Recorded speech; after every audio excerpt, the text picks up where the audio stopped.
Au fil de cette édition, nous irons près de Rouen où des agriculteurs se sont unis pour créer un commerce de vente directe. Nous serons à Toulouse où une jeune entreprise met en contact les étudiants pour des colocations de courte durée, le temps de trouver un logement à plus long terme. Et pour commencer, allons retrouver à Nice cette femme, une Congolaise qui lutte avec son association contre la déforestation de son pays d'origine. Elle travaille quasiment nuit et jour pour financer son projet socio-écologique. Angélique Kola est née au Congo. Depuis 33 ans, elle vit en France avec la famille qu'elle y a fondée. La nuit, elle est aide-soignante. Le jour, elle multiplie les activités comme auxiliaire de vie et continue d'assister les personnes âgées malades dans leur quotidien. Vous me direz si c'est trop chaud, hein? Ben, je vous dirai. Si c'est moins aussi. Comme j'ai pas de choix, je suis obligée d'enchaîner parce que faut trouver les sous pour faire marcher certaines causes. Sa cause à elle, c'est la préservation de la forêt tropicale congolaise, la deuxième de la planète. Choquée de voir la déforestation intensive à ses retours au pays, elle acquiert quelques hectares.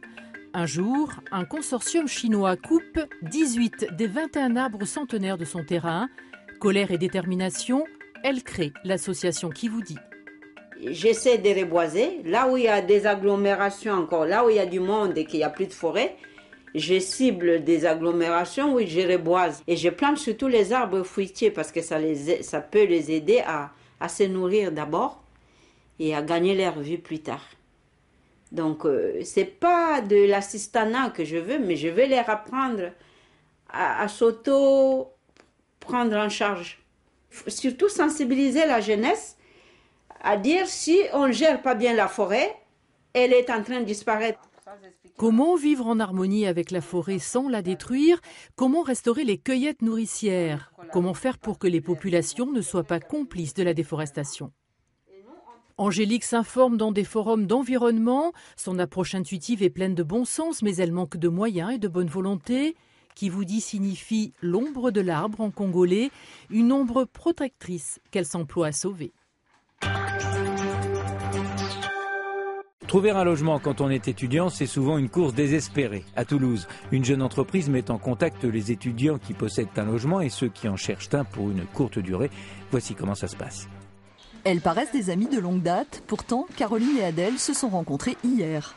J'ai vu un appart qui m'a pas mal plu, dans l'école qu'on m'avait recommandé hier. Adèle accueille chez elle Caroline qui vient de Toulon. Elle cherche un appartement pour la rentrée universitaire.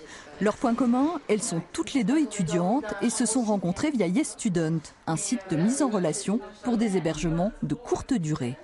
J'allais pas faire Toulon-Toulouse sans arrêt. Je me suis dit que c'était un système qui pouvait me plaire sans être forcément cher et qui pouvait me permettre de rencontrer du monde aussi sur Toulouse et de vivre un peu la vie toulousaine avant d'arriver pour de bon. Accueil, entraide, partage, le concept plaît. Adèle et son colocataire accueillent ponctuellement des étudiants depuis 4 mois. Il y a différentes options en fait sur YesStudent. Les autres peuvent vraiment choisir s'ils veulent faire à manger, faire visiter la ville, offrir le premier verre, aller chercher les étudiants. Nous, on a mis toutes les options parce que on est fan du concept. YesStudent a été fondé il y a 1 an par 2 Toulousains eux-mêmes confrontés au problème. La société compte aujourd'hui 6 salariés. Le site, lui, est réservé aux jeunes, moins de 28 ans, et les tarifs sont plafonnés. Quand on est sur du 15 € la nuit, c'est quelqu'un qui n'aurait jamais utilisé l'hôtel auparavant, mais c'est surtout qu'en fait, dans ce cadre-là, c'est qu'on va dédommager l'étudiant parce que forcément l'inviter à manger, faire le trajet en voiture pour aller chercher à l'aéroport, va engendrer des coûts pour les étudiants. Les étudiants, c'est les personnes qui ont le moins d'argent. Donc c'est important pour eux qu'ils ne soient pas à perte sur le service. C'est vraiment basé sur l'entraide et sur le gagnant-gagnant. Gagnante aussi, la société YesStudent qui surfe sur la vague des besoins étudiants et étend sa toile dans 26 pays, de Toulouse à Pékin, via San Francisco. Si vous êtes du côté de Bois-Guillaume, près de Rouen, et que vous en avez assez des grandes surfaces, une alternative est en train de s'installer. Le 5 septembre, un magasin de vente directe ouvrira à l'initiative de quelques agriculteurs de la région. Ils sont tous prêts pour la rentrée. Reste quand même à finir leur cours de récréation. Mais Claire, la chef de bande, s'y voit déjà. Un gros comptoir tout au milieu pour les fruits, les légumes, voilà. Mais aussi de la viande, du poisson, des fromages ou encore des cosmétiques. Les savons, les crèmes, les filles, elles pourront tester si elles veulent. Ce local qui s'installe à Bois-Guillaume, c'est une société civile immobilière où des producteurs locaux vont se partager 150 mètres carrés avec loyer, charges et 2 salariés. Le consommateur, il a besoin de savoir que la viande qu'on lui vend, elle est 100% viande et 100% bien élevée, que les légumes qu'ils consomment, ils ont été correctement produits. Transparence totale même pour la pâtissière Delphine. Jusqu'à maintenant, elle était auto-entrepreneuse et travaillait toute seule à Rouen, dans sa cuisine. Je me vois là, en train de foncer ma pâte pour faire une belle tarte au citron. Il y a des gens qui passent et qui regardent et qui me demandent comment vous faites ça. Moi, j'arrive pas à faire ça, alors je leur donne des conseils.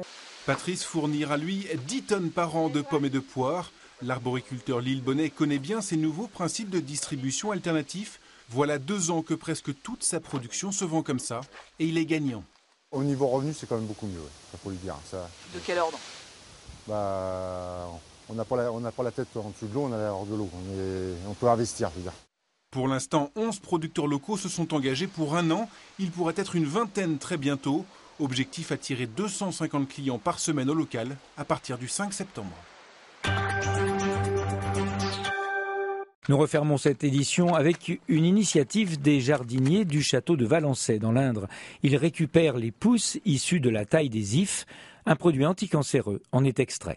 Elles sont récupérées donc par la société SPN Santé qui, elle, les fait sécher et ensuite elle les envoie en Chine et en Inde où on extrait donc la substance, la bacatine, qui sert, elle, à réaliser les produits de chimiothérapie et donc qui servent à lutter contre le cancer.